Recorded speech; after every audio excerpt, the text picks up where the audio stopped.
Lluc, capítol 6, versets 27 al 38.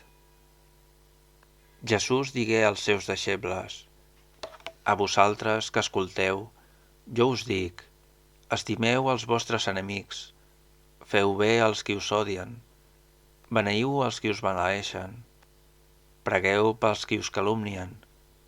Si algú et pega en una galta, para-li també l'altra, i si et vol prendre el mantell, no li neguis el vestit. Dóna a tothom qui et demana, i no reclamis res al qui et pren allò que és teu. Tracteu els altres tal com voleu que ells us tractin. Si estimeu els qui us estimen, qui us ho ha d'agrair? També els pecadors estimen aquells qui els estimen. I si feu bé als qui us fan bé, qui us ho ha d'agrair? També ho fan els pecadors.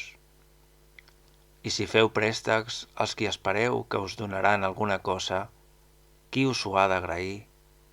També els pecadors fan préstecs als pecadors, si saben que en trauran un guany.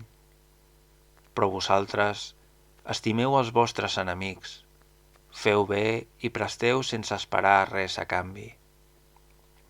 Llavors serà gran la vostra recompensa i sereu fills de l'Altíssim, que és bo amb els desagraïts i amb els dolents. Sigueu misericordiosos com el vostre Pare és misericordiós. No judiqueu i no sereu judicats. No condemneu i no sereu condemnats. Perdoneu i sereu perdonats. Doneu i us donaran. Us abocaran a la falda una bona mesura, atapeïda, sacsejada i curulla fins a vessar. Tal com mesureu, sereu mesurats.